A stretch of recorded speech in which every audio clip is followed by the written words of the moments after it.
Abrimos, señoras y señores, la tertulia de este miércoles, que es 17 de abril del año 2019. Vamos con los saludos para Teresa Herrera. Buen día. Buen día, audiencia, Emiliano, compañeros de aclaro mesa. Para los oyentes, es Teresa Herrera. Aunque no parezca. Vino disfrazada, mejor dicho, trajo su voz disfrazada. De radioteatro por la Semana Santa de Turismo Criolla. Bueno, seguimos. Fernando Escriña. Buen día, ¿cómo están? Edgardo Rubianes. Hola, ¿qué tal? Y Guillermo Fossati. Buen día, ¿qué tal? ¿Cómo les va? ¿Todo bien? Vamos a conversar un rato.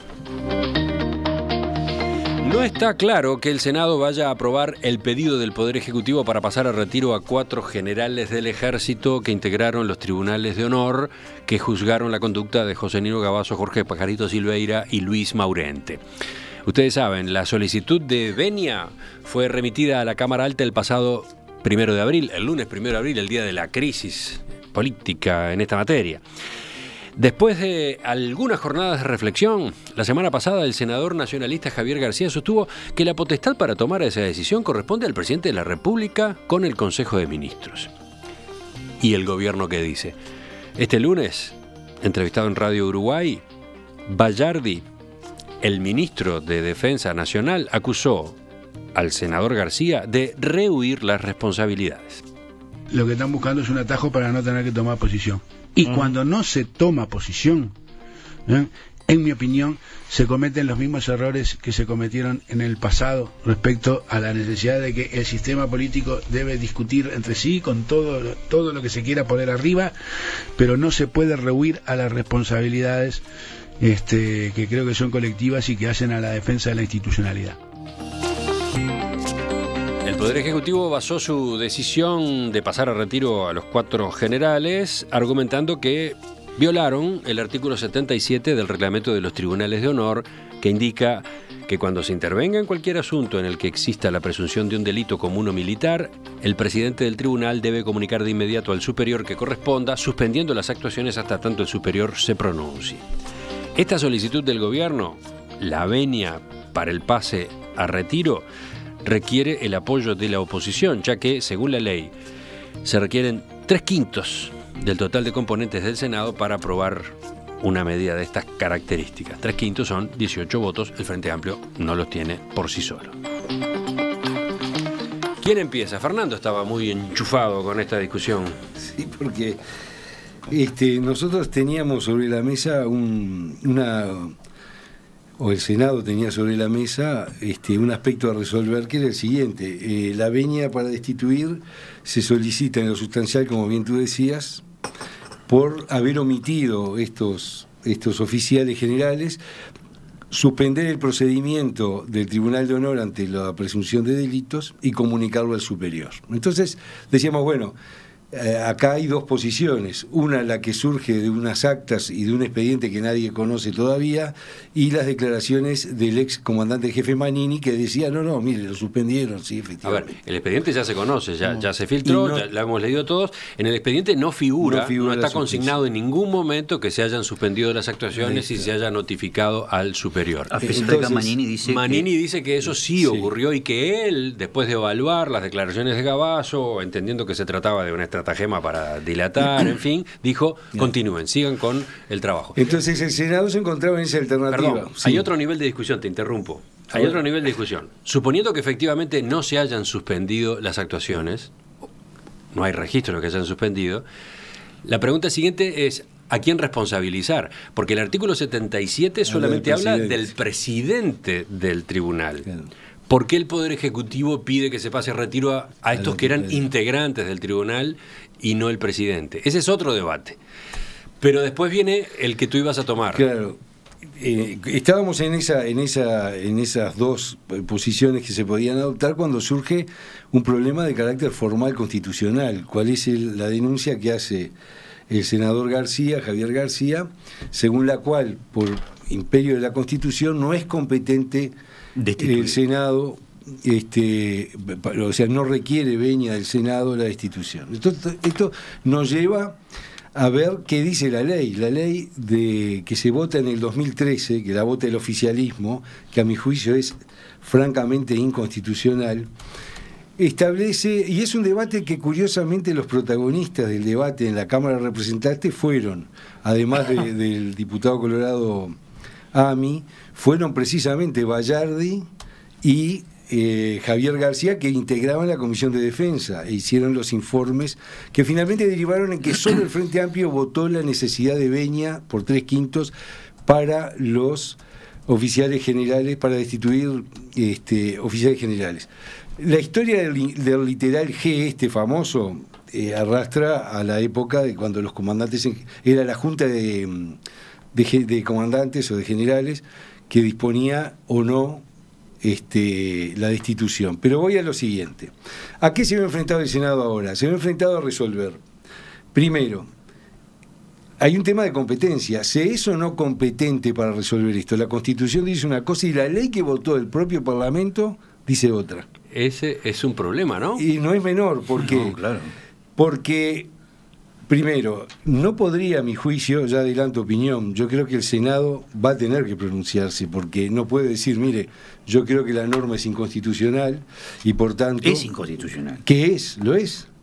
Pero el problema es, ¿quién declara las inconstitucionalidades? La Suprema Corte. Exacto. Entonces puede el Parlamento decir, mire, como para mí esta norma es inconstitucional y no se requiere venia, estoy a lo que dispone la Constitución. Porque todos estamos sometidos al derecho. Y la soberanía no radica en el Parlamento, radica en la nación. El Parlamento es el representante de la soberanía. Pero la Constitución está por arriba de la ley. Totalmente, pero no... Si la ley está vigente, el Senado quedó en una encerrona, digamos. Si la ley está vigente, tiene que aplicar la ley. Podría derogarla, podría promoverse una inconstitucionalidad, que también ahí los procedimientos para hacerlo no son aplicables, pero además no tendría efecto retroactivo. Porque por otra parte, ¿qué hay aquí? Aquí hay un principio que es cardinal al ordenamiento jurídico, que es la presunción de legalidad de las leyes, la presunción de constitucionalidad de las leyes. Y eso es una base fundamental porque hace la credibilidad del Estado de Derecho. Uno puede opinar que es inconstitucional, puede promover una acción de inconstitucionalidad, puede oponer una excepción de inconstitucionalidad que va a la Suprema Corte. Pero lo que no puede el Parlamento es decir, mire, como para mí esta ley es inconstitucional, a pesar que me obliga a mí, yo no la aplico porque no es el competente.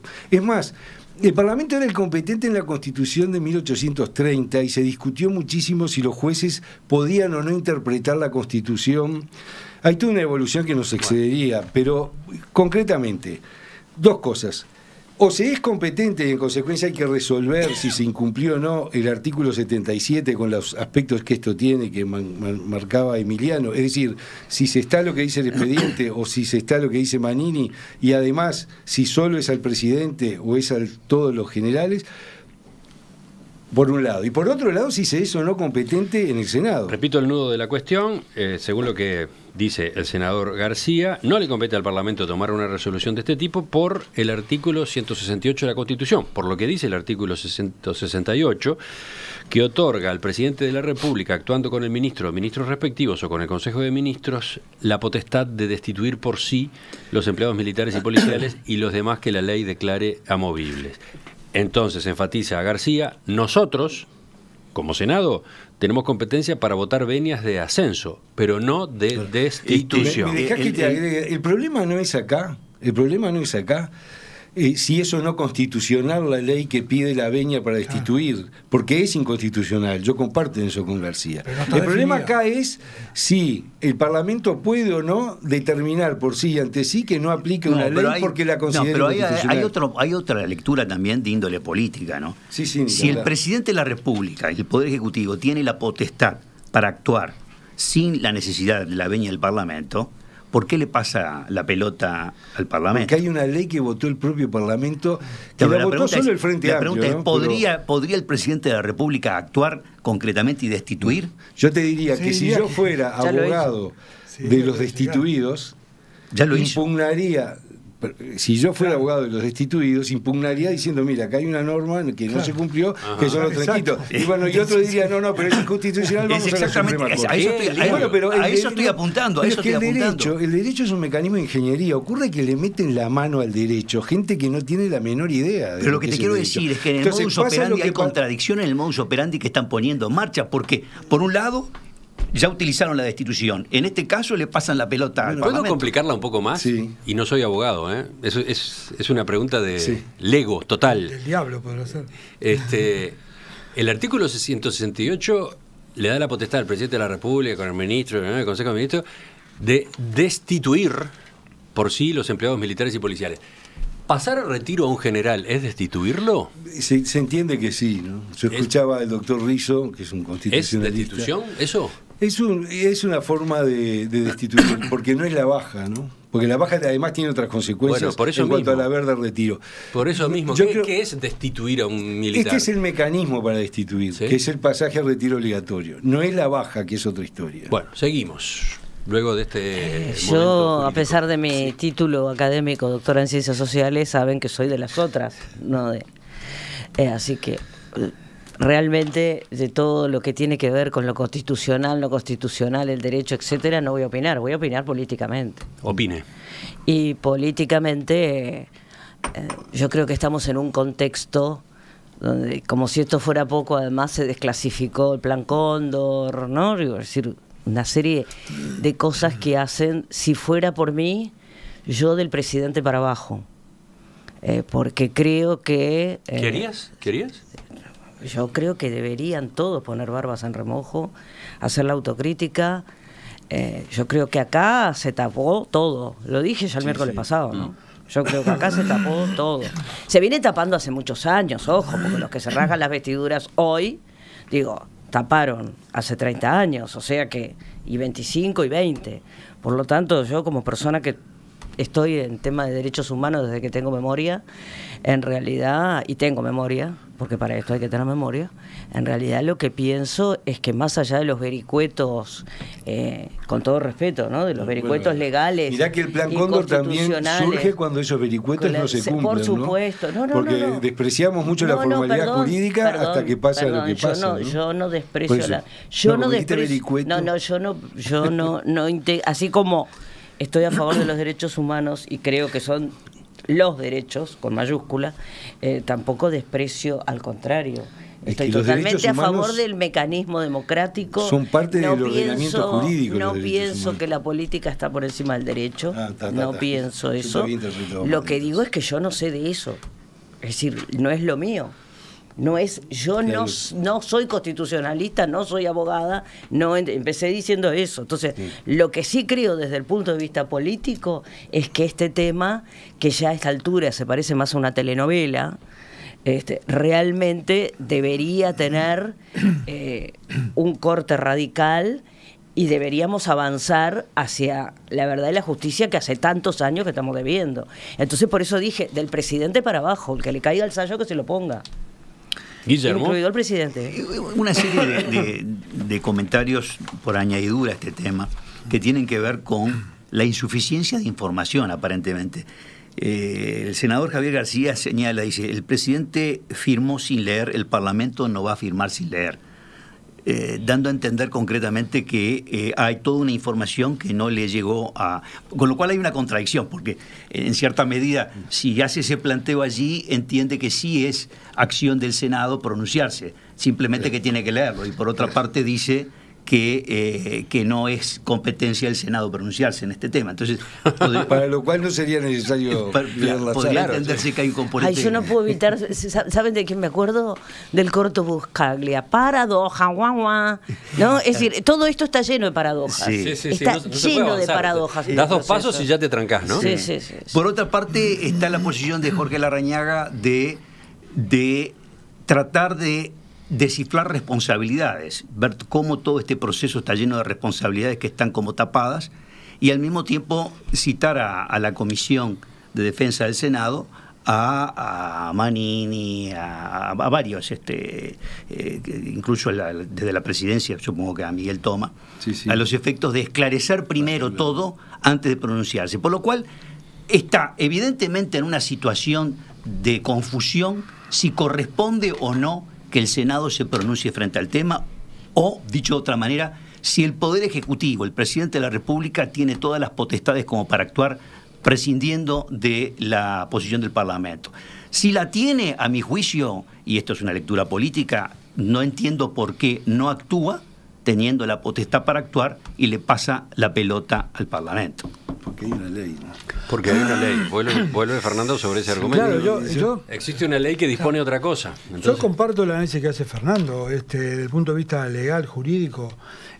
Más allá de que la ley se pueda considerar que es inconstitucional, o una violación, hasta que no fue decrete que es constitucional, que no determine la Suprema Corte de Justicia que es inconstitucional, es legal, o sea, está funcionando. Entonces hay que atenerse a ello. Por otra parte... Ahora, qué capacidad que tiene el sistema político uruguayo para meterse trampas, ¿no? Para construirse trampas en el solitario. Pero, o de construir, o sea, puede ser, pero la pregunta que yo me hago hoy, tú que leíste las actas, de toda la discusión cuando en el 2013 se aprobó la ley, justamente tú decías, los protagonistas justos coinciden que hoy sigue siendo Javier García, que en realidad en el tema de defensa... tiene años y seguramente sea un candidato a ministro de Defensa del gobierno de la calle, ¿no? Y de Vallardi, que en ese momento era diputado. Entonces, la pregunta que yo me hago, y que particularmente a Javier García, amigo y compañero de militancia en su época, es cuando reivindicó tener las actas para poder decidir, cosa que yo compartí totalmente como postura, me parece muy válida. En ese momento no tenía idea de la ley, lo que dice la ley. La Constitución. No, de lo que dice la ley que está aprobada y que determina que tenía que pronunciarse, es lo que decía Fossati. O sea, él dice, que las pide por eso, pido las actas para poder definir. Ahora que tengo las actas digo, pero no me corresponde a mí definir. O sea, es bastante contradictorio, ¿no? Entonces, en ese sentido, es una chicana en juego que estamos hablando. Permitime, Edgardo, de la misma forma, yo analizando el debate del 2013 con estos mismos protagonistas, yo por eso no comparto lo de Vallardi, que acá hay un atajo y todas esas críticas, porque el ministro de Defensa era plenamente consciente de la inconstitucionalidad de la ley que estaba votando y que la oposición no votó, salió solo con los votos del frente. Fíjate lo que dice Vallardi. Dice, quiero hacer una aclaración, dice Vallardi, porque se usaron algunos adjetivos respecto al nuevo literal G, se refiere a de los 3/5, que incorpora el artículo 3 del proyecto. Dice, en ese sentido, el artículo 168 de la Constitución, en su numeral 14, dice Vallardi, establece que compete al presidente de la República, actuando con el ministro, los ministros respectivos del Consejo de Ministros, comillas, destituir por sí los empleados militares y policiales y lo demás que la ley declare amovibles. Y agrega Vallardi, en realidad en este artículo no se establecen muchos requisitos, ya que el presidente puede destituir por sí.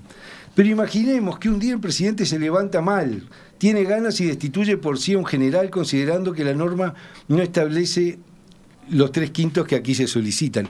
Pero no puede el señor Vallardi, que además es médico, decir, bueno, como a mí no me gusta la Constitución, vamos a darle más garantías a los generales para que no los destituyan, y ahora salir a decir que es un atajo.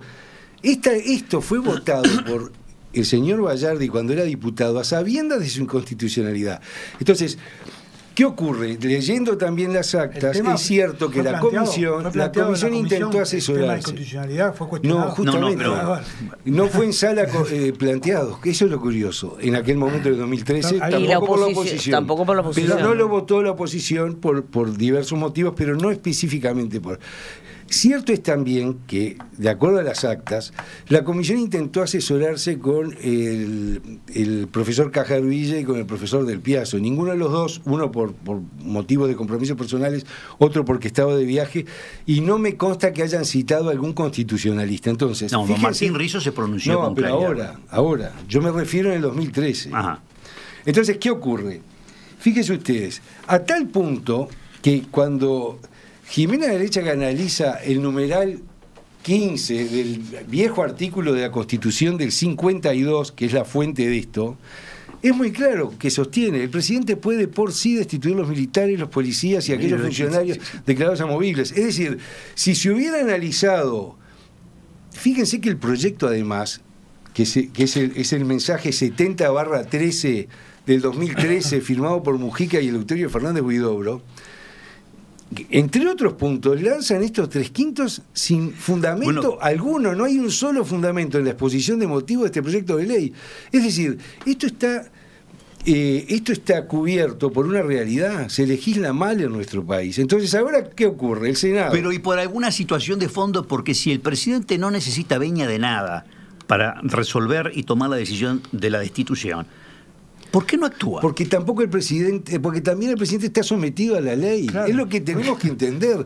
Nadie está por encima de la ley, ni el presidente, ni los senadores. Dice Martín Rizzo, dice, debería estar bastante claro ya que la potestad para destituir a cualquier militar, desde el comandante en jefe hasta el último soldado, del más bajo rango, es del Poder Ejecutivo por sí mismo y no necesita porque lo dice la Constitución. Ahora, lo que habría que preguntarle al doctor Rizzo, a quien respeto muchísimo, y seguramente debe tener sus dudas como las tenemos todos los abogados, ¿puede el Senado decir, mire, como yo creo, interpreto, que el Poder Ejecutivo puede por sí mismo destituir, no cumplo la ley?